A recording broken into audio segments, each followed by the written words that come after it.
이 XRP 레저 생태계에서도 킬러 앱이 나오게 된다면은 당연히 XRP에 대한 수요가 증가를 하게 될 것이고 거기에 따라서 이제 XRP 가격도 오르지 않을까 그렇게 생각을 하고 있습니다. 그렇다고 했을 때 300조 달러 시장 규모에서 리플 네트워크, 그 리플 페이먼트가 직접 사용이 돼가지고 점유율 14에서 15%를 가져간다라고 하면 저는 지금보다는 훨씬 더 큰 퀀텀 점프가 한번 나올 거라고 생각을 합니다. 그래서 저 같은 경우는 1차 목표 시점을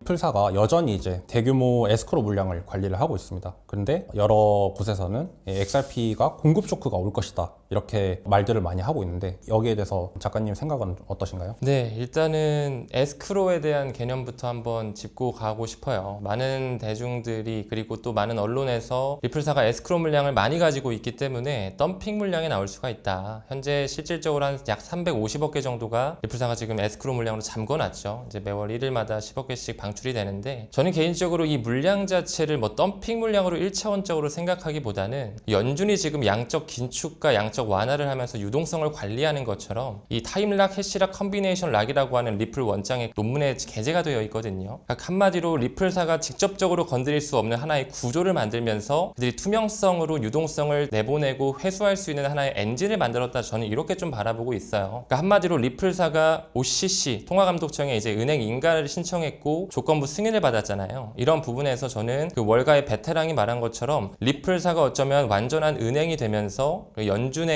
모습 형태로 진화할 것이다라는 뷰를 조금 더 잠재력 있게 가져가야 되지 않을까 생각을 하고 있습니다. 그리고 말씀하신 것처럼 공급 쇼크가 가능하다라고 저는 보고 있고요. 무엇보다 XRP 현물 ETF가 출범된 이후에 굉장히 빠른 속도로 기관들이 지금 홀딩을 하고 있고 벌써 그 락인이 되어 있는 XRP 물량만 7억 개를 충분히 상회하고 있습니다. 굉장히 빠른 속도고 솔라나보다도 더 빠른 성장 속도를 나타내주고 있죠. 그럼에도 불구하고 아직까지 블랙록과 피델리티가 XRP 현물 ETF를 신청하기 직전이거든요. 그런 부분만 미뤄보더라도 그 세계 최대 자산 운용사들이 이 시장에 진입을 하게 되면 굉장히 더 빠른 속도의 공급 쇼크가 준비가 될 것이다 라고 바라보고 있고요. 그리고 이 RLUSD와 리플사 그리고 XRP의 이런 공급 구조에 대해서 아직까지 많은 분들이 좀 오해를 하시는 분들도 많으신 것 같아요. 이제 리플과 RLUSD와 XRP가 사실 하나의 플로우로서 같이 움직이는 건데 뭐 굳이 XRP를 왜 쓰냐, 스테이블 코인 쓰면 되지 않느냐 이런 식의 관점으로 약간 좀 부정적으로 생각하시는 분들이 아직도 많으시더라고요. 일단 이 RLUSD 같은 경우는 당연히 달러 기반의 스테이블 코인이고 무엇보다 중요한 건 이 RLUSD라는 스테이블 코인은 기관을 위한 그리고 금융 체계에서 활용될 수 있는 파산 격리 구조를 갖췄기 때문에 USDT나 USDC보다도 더 좋은 신용 등급을 지금 평가받고 있거든요. 최근에 나왔던 BIS의 논문을 미루어 봤을 때 이 RLUSD 같은 경우는 이제 리플사가 망하더라도 따로 이제 격리가 되어 있기 때문에 즉 다시 말해 리저브 자체는 BNI 멜론에서 맡기고 있고 발행 자체는 리플사의 자회사인 스탠다드 커스터디에서 하고 있고 또 투명성 보고서 같은 경우는 또 따로 회계 법인에서 진행을 하고 있거든요. 한마디로 그 BIS의 기준에 맞는 바젤위원회에서 규정한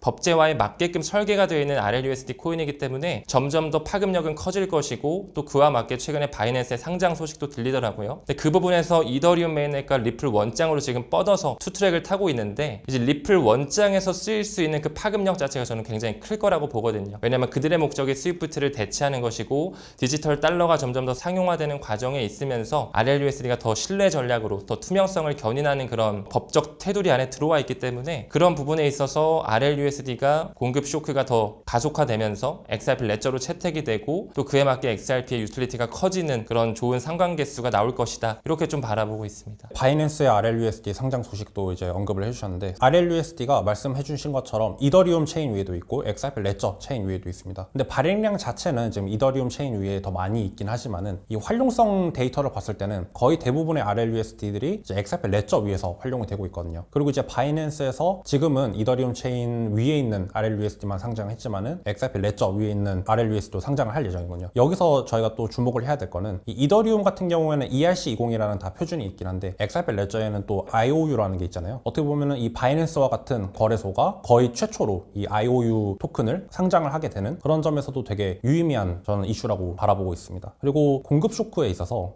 특히나 이제 리플사가 관리하고 있는 그 에스크로 물량에 있어서 클래리티 법안이 또 변수가 될 것 같아요. 클래리티 법안 중에는 전체 공급량의 20% 정도를 이제 상회하는 물량을 가지면 안 된다 또 조항이 있다 보니까 많은 분들이 그러면은 지금 리플사가 가지고 있는 20%가 넘는 그 물량은 어떻게 되는 것이냐 이렇게 이제 말씀들을 많이 하고 계신데 이 부분은 또 어떻게 좀 바라보고 계십니까?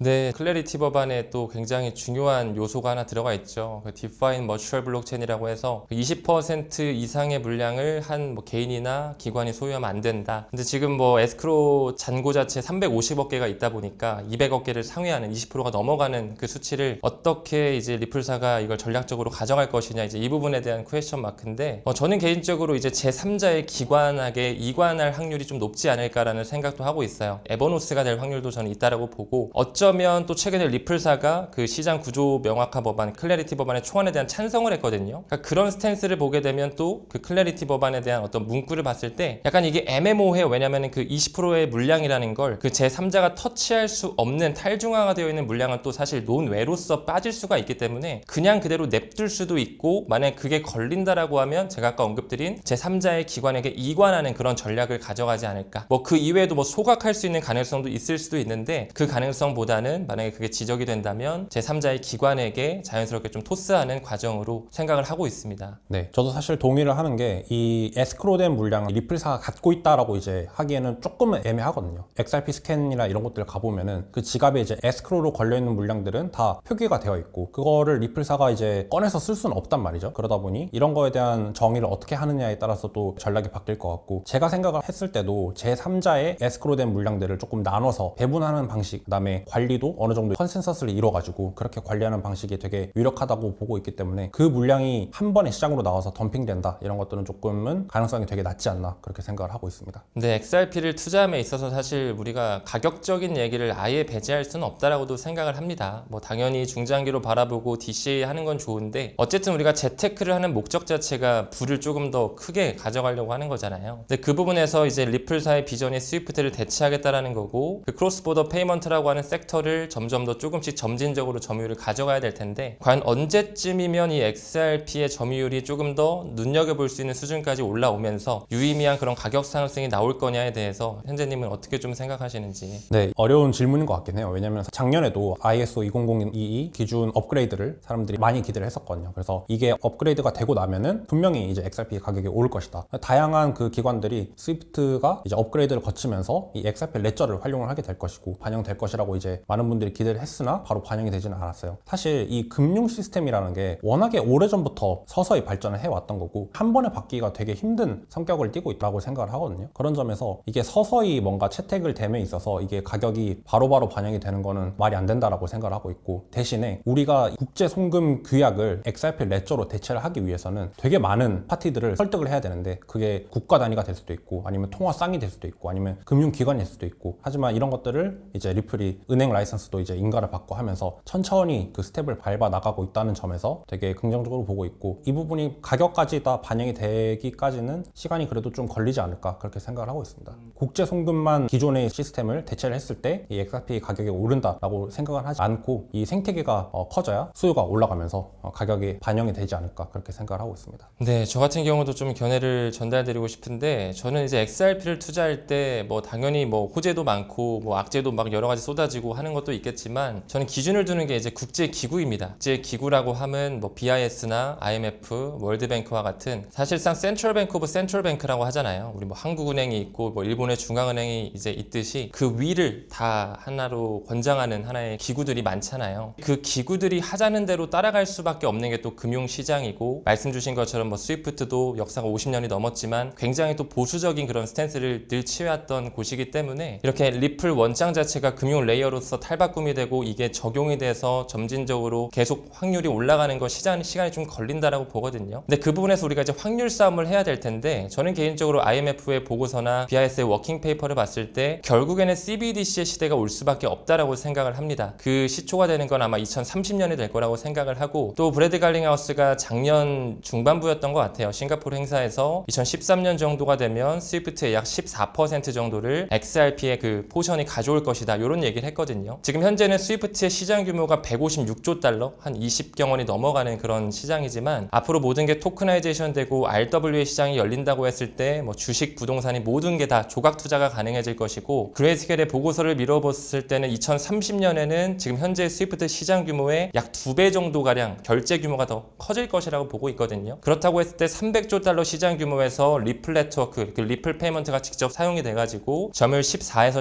15%를 가져간다라고 하면, 저는 지금보다는 훨씬 더 큰 퀀텀 점프가 한번 나올 거라고 생각을 합니다. 그래서 저 같은 경우는 1차 목표 시점을 2030년으로 바라보고 있고 그 BIS나 IMF에서 권장하고 있는 기준이나 규제 가이드라인을 미루어 봤을 때 리플의 솔루션 그리고 리플 원장에 지금 탑재가 되고 있는 뭐 프라이버시 규약이라든지 덱스의 활용성이라든지 MPT라고 하는 그런 다목적 토큰 규격 같은 경우도 굉장히 그 금융기관에서 쓸 수 있도록 판을 만들어주고 있기 때문에 시간이 지남에 따라 점점 더 이게 가격에도 반영될 수 있다라고 보고 무엇보다도 리플 원장이 하나 특이점으로 가지고 있는 기술 중 하나가 클로우백. 이제 우리가 사람이다 보니까 뭐 오차로 잘못 전송을 할 수가 있고 또 범죄로도 이게 막 송금이 활용되다 보니까 다시 회수할 수 있는 기능이 필요하거든요. 지금 전통 금융은 그게 되지만 블록체인은 그게 안 된단 말이죠. 근데 리플 원장 같은 경우는 작년을 기준으로 해서 데이비드 슈워츠를 필두로 한 그런 클로우백 기능까지도 탑재했다라는 것 자체는 점점 더 리플 원장이 기관의 어떤 친화적인 레이어로서 성장을 하고 기관들이 뭐 바라고 있는 그런 규격들을 채워나가면서 조금씩 이 저변을 확대하고 있다. 그리고 개인적으로 또 한 가지 덧붙이고 싶은 건 지금 세계경제 포럼이 진행이 되고 있는데 리플사가 사실 뭐 소송도 당했고 하나의 스타트업이잖아요. 아직 IPO도 되지 않은 정말 작은 회사인데 브래드 갈링하우스가 매년마다 다보스 포럼에 가서 연사로 쓰고 핀테크와 토큰화에 대한 의제를 던지고 있다는 것 자체가 단순한 스타트업이 아니라는 거거든요. 그런 걸 미뤄 봤을 때도 XRP에 대한 단기적 방향성보다는 5년, 10년 바라보면서 내가 조금씩 더 수량을 모아갈 수 있는 재정 환경에 맞게 물론 그런 부분으로 장기로 가져가는 게 맞다고 봅니다. 네, 말씀 잘 들었습니다. 벌써 이제 2026년 1월이 거의 다 지나가고 있는 상태입니다. 작가님께서는 올해 2026년도에 가장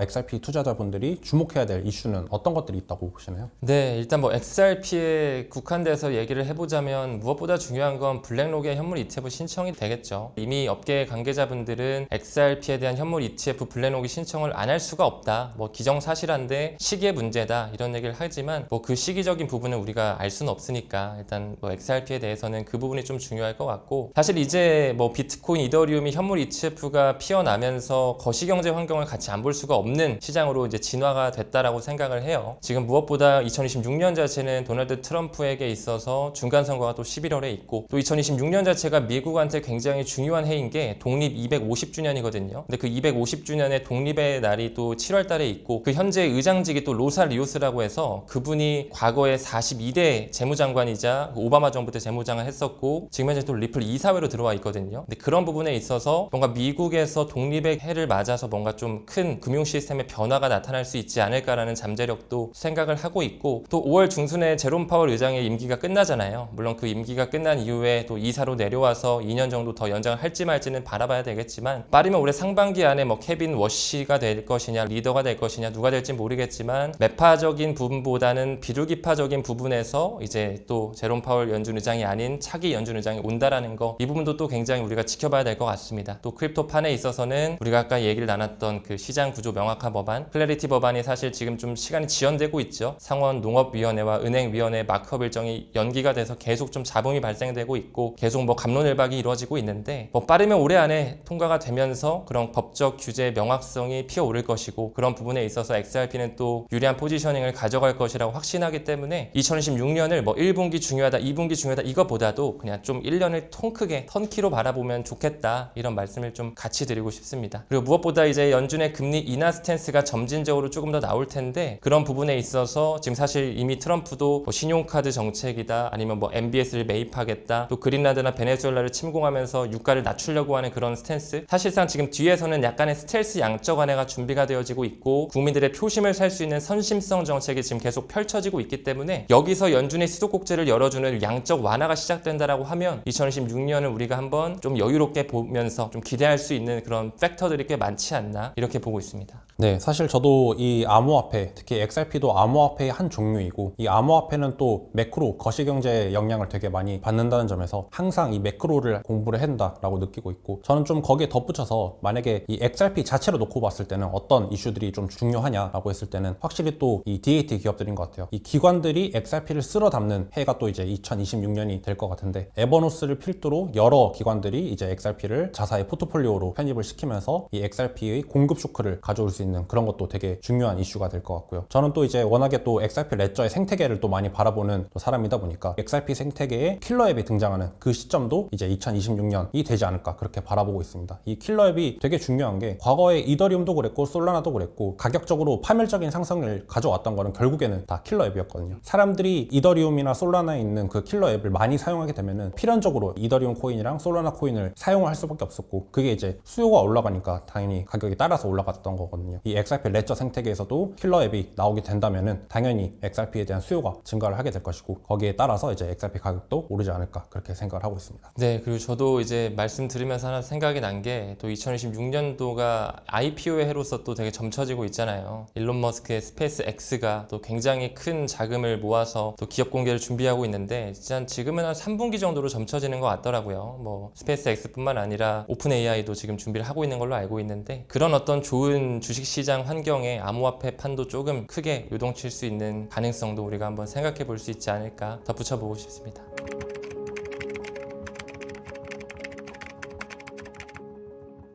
네, 리플원전의 구독자 여러분들, 오늘 또 이렇게 좋은 자리에서 이현재 대표님과 함께 인터뷰할 수 있어서 너무 영광이었고 XRP 투자가 사실 정말 난이도가 여러분도 느끼시겠지만 높습니다. 굉장히 높고 말씀 주신 것처럼 또 시간을 내 편으로 만들어야 되는 그런 공부 그런 게 좀 수반돼야 되다 보니까 정말 단기적 그런 관점보다는 장기적으로 좀 바라봐 주셨으면 좋겠고요. 또 이현재 대표 같은 경우는 진짜로 이 리플사랑 직접적으로 커넥션을 하면서 국내 유일의 파트너사의 대표이기 때문에 리플 원정 대 많은 구독하시고 좋은 정보도 좀 꾸준하게 얻어가셨으면 좋겠습니다. 아무쪼록 오늘 귀한 시간 함께 해주셔서 감사합니다. 네, 오늘 이렇게 타임 레버리지 채널 이제 문창훈 작가님과 함께 하는 자리 가져봤습니다. 저도 되게 유익한 시간을 가졌는데요. 구독자 여러분들도 유익한 시간 되셨길 바라면서 좋은 콘텐츠로 또 다시 만나 뵙도록 하겠습니다. 감사합니다. 고맙습니다.